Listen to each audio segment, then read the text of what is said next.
Hello students, this is Unit 4 Reading and Understanding of AECC for Semester 1 and Semester 2 AECC English students. This video is for all like BA program, BA Honours, Pol Science, BA Honours English, BCom program, BCom Honours जिनके पास भी AECC English है सब students के लिए यही same video है. I have already uploaded the previous videos and the sample question paper, and also there are some solved previous year assignment questions. Please also look at those questions. This is unit 4, so let's continue with the unit. So reading and understanding के बीच में basically first paragraph में they have described कि reading actually होती क्या है. So you do not have to pay much attention to that. All of you know कि reading होता क्या है. 3 important चीज़ें हैं इसके बीच में. पहला reading skills क्या होती हैं, कैसे करते हैं, reading technique, skimming, scanning, intensive reading, extensive reading, and then translation and its various facets की ट्रांसलेशन और उसके अलग अलग प्रोसेस क्या क्या है और प्रॉब्लम्स क्या क्या आती हैं.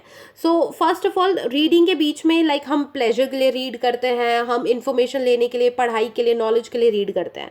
सो डायरेक्टली दे हैव डिस्क्राइब्ड कि स्कैनिंग क्या होती है.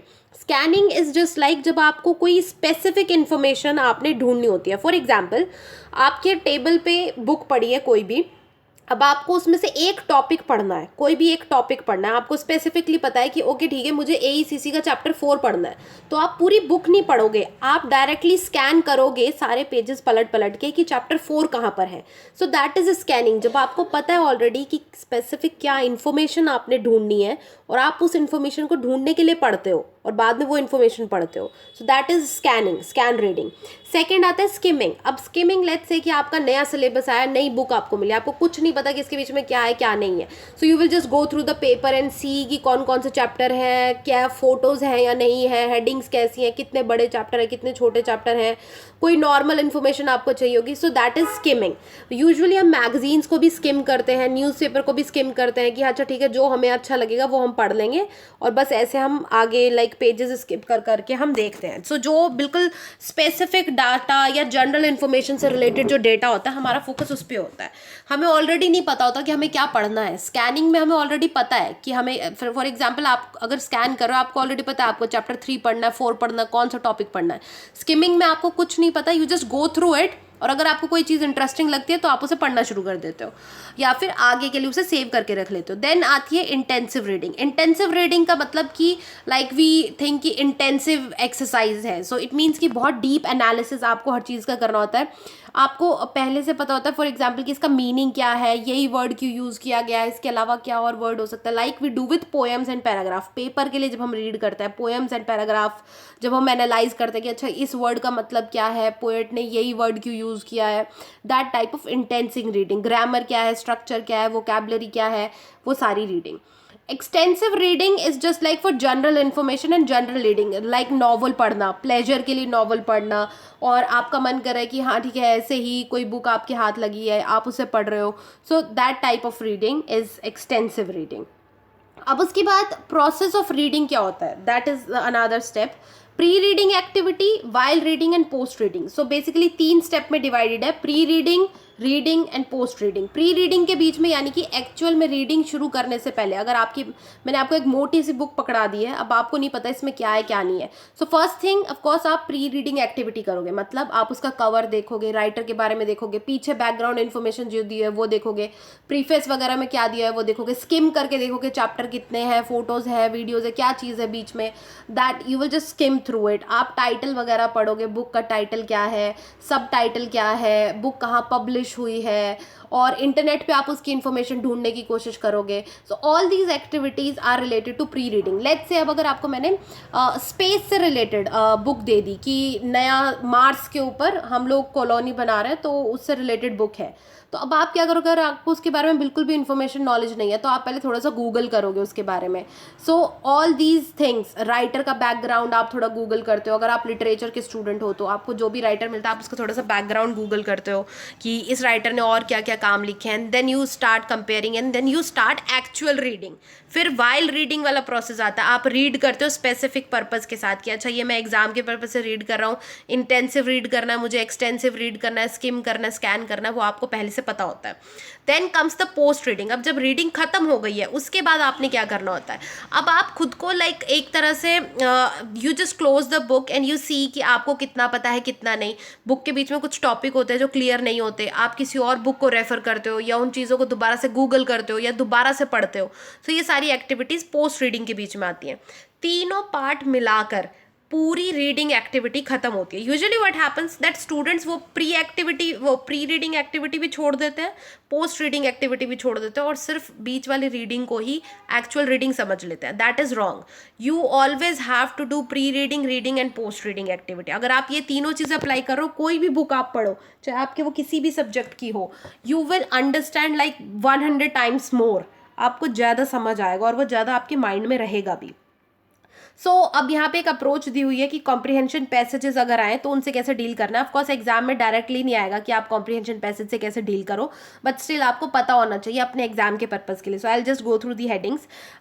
फर्स्ट ऑफ ऑल यहाँ पे लिखा हुआ है कि पहले पैसेज अच्छे से पढ़ो, उसका जनरल आइडिया ले लो कि किस थीम के ऊपर बेस्ड है। सेकेंड, उसको स्लोली पढ़ो और अब डिटेल में देखो कि क्या क्या लिखा है। फिर थर्ड, आप क्वेश्चन पढ़ो और क्वेश्चन के बाद पैसेज आके दोबारा से पढ़ो जो भी क्वेश्चन उसमें पूछे गए हैं। फोर्थ, मेक श्योर कि आपको क्वेश्चन अच्छे से समझ आए ताकि आप उसके आंसर अच्छे से दे सको। फिफ्थ, मेक श्योर कि आप जो लिख रहे हो वो रेलेवेंट हो, जो भी आंसर अब आप लिखोगे, ऐसा नहीं कि आप अपनी मर्जी से आंसर लिख दो कुछ भी। सिक्स्थ, जितने वर्ड हो सके वो खुद के यूज़ कर सको, बुक जो पैराग्राफ में वर्ड दिए हैं वो कम से कम यूज़ करो। सेवेंथ, की जो भी फैक्ट दिए हुए हैं उन फैक्ट्स को मत बदलो। फैक्ट जो भी पैराग्राफ के बीच में दिए हुए हैं, factual information like date, measurement, year वगैरह, जो भी नंबर से रिलेटेड चीज़ें, नाम से, जगह से रिलेटेड चीज़ें, वो नहीं बदलनी चाहिए। And then eighth point is कि कंप्लीट सेंटेंसेस लिखें, इनकम्प्लीट सेंटेंसेस जो है वो मत लिखें और सेम टेंस के बीच में आंसर लिखें। So these are some of the tips for you to write like good answers in the comprehension. ये टिप्स आप एक बार दोहरा सकते हैं, बट एग्जाम के बीच में आई नो आप लोग ऑलरेडी क्लास 12th में भी कॉम्प्रीहेंशन कर चुके हो, सो उसी तरह की अप्रोच अप्लाई करना। व्हाट पर्सनली आई सजेस्ट, पहले पैसेज का पहला पैराग्राफ थोड़ा सा पढ़ के just go to the question answers, और क्वेश्चन पहला पैराग्राफ स्किम करने के बाद जो भी पैसेज आपको दिया हुआ है अनसिन पैसेज, उसको स्किम करने के बाद लास्ट में क्वेश्चन आंसर्स पढ़ो। क्वेश्चन आंसर्स पढ़ने के बाद जो भी क्वेश्चन दिए हुए हैं एग्जाम में, उन क्वेश्चंस को पढ़ने के बाद अब ऊपर जाओ और अब डिटेल में पैराग्राफ पढ़ो। जहाँ जहाँ पे जो जो क्वेश्चन का आंसर आपको लगता जाता है उसको हल्का हल्का मार्क करते चलो। जब पूरा पैराग्राफ पढ़ लिया है, अब उसके बाद वापस आके आंसर लिखो अपनी लैंग्वेज के बीच में, बिना फैक्चुअल इन्फॉर्मेशन चेंज करें। And then next part is comprehension passage analysis. So किसी भी पैसेज का एनालिसिस कैसे करना है उसके लिए भी लाइक यहाँ पे एग्जाम्पल दे के आपको बताया हुआ है। एक पैसेज दिया हुआ है और उसका नीचे आंसर्स एंड क्वेश्चन दिए हुए हैं। So I will not go through that, आप एक बार देख सकते हैं एग्जाम से पहले अगर आपको देखना। I have already uploaded like videos of AECC sample paper, so उसे देख के भी आपको पता लग जाएगा कि कितना unseen passage based question answer जो है वो आएंगे। And then the last topic is translation. So translation का टॉपिक जो है वो बहुत ही लाइक पेचीदा सा टॉपिक है। सो इट्स लाइक ट्रांसलेशन के बीच में दो तरह की लैंग्वेज होती है, source language and target language. Source language, जैसे आप हिंदी से इंग्लिश में ट्रांसलेट कर रहे हैं तो आपकी हिंदी जो है सोर्स लैंग्वेज है जहाँ से आप इन्फॉर्मेशन लेंगे। टारगेट आपका क्या है, इंग्लिश में ट्रांसलेशन करना, सो टारगेट लैंग्वेज।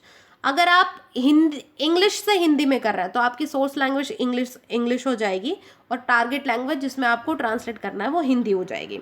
सो ट्रांसलेशन की बेसिकली अलग अलग डेफिनेशंस वगैरह दी हुई हैं, सोर्स लैंग्वेज, टारगेट लैंग्वेज को एक्सप्लेन करा हुआ है। और फिर defining the process of translation, कि ट्रांसलेशन का पूरा प्रोसेस होता क्या है। I will give you very brief example. जिन लोगों ने मेरी क्लासेस अटेंड करी होंगी पहले, they already know, but still those of you who haven't attended, so for you try to think of this example कि अगर आपको फ़कीर वर्ड को इंग्लिश में ट्रांसलेट करना हो तो आप क्या वर्ड यूज़ करोगे। बेगर, सेंट, प्रीस्ट, इनमें से कोई भी वर्ड फ़कीर वर्ड का एग्जैक्ट ट्रांसलेशन नहीं है। बेगर भिखारी होता है, फ़कीर नहीं होता। फ़कीर जो होते हैं वो अलग टाइप के होते हैं, like they are related to religion. फिर उनको आप रिलीजियस मैन भी नहीं बोल सकते, क्यों, फ़कीर भी रिलीजियस मैन होता है, ओझा भी, पुजारी भी, मौलाना भी, सब लोग रिलीजियस मैन होते हैं, तो डिफ्रेंशिएट नहीं कर पाओगे आप। आप उनको प्रीस्ट नहीं कह सकते क्योंकि प्रीस्ट पुजारी होता है, फ़कीर जो है वो मंदिर में जाके पूजा नहीं करते। Then it's very difficult to translate. Similarly अगर आपको रेलवे स्टेशन को अगर आपको हिंदी में ट्रांसलेट करना है तो द ट्रांसलेशन लोहपत आवत जावत गामिनी स्थल। इट मीन्स कि लोहे पर आने जाने वाली गाड़ी का स्थल, जगह। But in English it's simple railway station. So literal translation नहीं है, वो चीज़ जो काम कर रही है उस काम को हमने अपनी हिंदी लैंग्वेज में डिफाइन कर दिया और एक नया नाम बना दिया.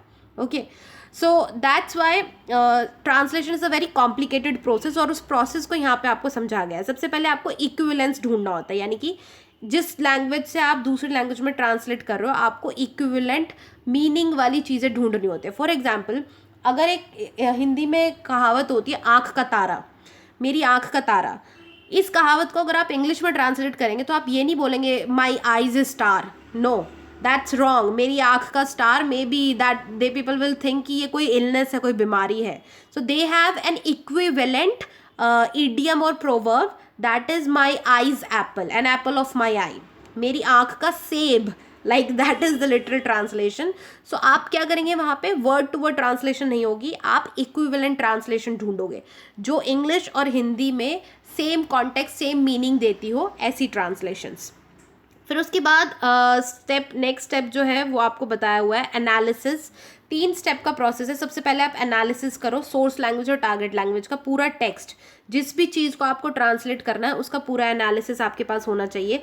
ग्रामेटिकल मीनिंग पता होना चाहिए, referential meaning, connotational meaning, socio cultural meaning. Grammatical meaning मतलब ग्रामर से क्या सेंस निकल रही है. अगर आपको मैं एक पेज दे दूं कि इस पेज को ट्रांसलेट करो एक लैंग्वेज से दूसरी लैंग्वेज में, तो आपको उस पेज की हर चीज़ का ग्रामेटिकल मीनिंग पता होना चाहिए. रेफरेंशियल मीनिंग मतलब कि वो किस चीज़ को रेफर कर रही है वो चीज़. यहाँ पे एग्जाम्पल दिए हुए हैं यहाँ पे आपको. फॉर एग्जाम्पल की हिंदी में कई बार अलग अलग तरह के प्रोनाउन यूज होते हैं, हम, हमारे एंड आप. सो आप वर्ड को इंग्लिश में ट्रांसलेट नहीं किया जाता. देयर एवरीथिंग इज यू, तू, तुम, लाइक तू, तुम, आप, all of these are you और योर. सो ये तरह का रेफरेंशियल मीनिंग अगर आप हिंदी से इंग्लिश में ट्रांसलेट करें तो आपको ध्यान रखना चाहिए कि प्रोनाउंस कैसे चेंज हो रहे हैं, how everything is changing. And then connotative meaning मतलब छुपा हुआ मीनिंग जो है किसी चीज़ का, वो meaning. For example, usually colour से रिलेटेड मीनिंग जो है वो कैनोटेटिव मीनिंग के से ईजिली समझे जा सकते हैं. जैसे कि अगर मैं बोलूँ कि वो औरत अपनी शादी के अगले दिन ही दरवाजे पे सफ़ेद कपड़े पहने मुंह नीचे कर कर बैठी थी. सो अब जिन लोगों को नहीं पता कि सफ़ेद कपड़े शादी से नेक्स्ट डे पहनना मतलब कि वो विडो हो गई है, ये आपको कैसे पता लगेगा, जब आपको कैनोटेशनल मीनिंग पता होगा कि वाइट यूज़ करना is not a happy thing in Hindu culture. White use करना is a sad thing specially for married women. अगर रेड यूज़ कर रहे हो, रेड कलर यूज़ कर रहे हो तो वो बहुत लाइक ऑस्पिशियस कलर है, ब्राइट कलर है. सिमिलरली अगर आप इंग्लिश कल्चर में कि हाँ उन्होंने white, she bought a new white dress, so it means कि अभी वेडिंग होने वाली है, शादी होने वाली है. सो उसमें स्पेशली बताने की ज़रूरत नहीं है कि वो वेडिंग ड्रेस खरीद रही है. वाइट ड्रेस मीन्स कि वेडिंग ड्रेस है.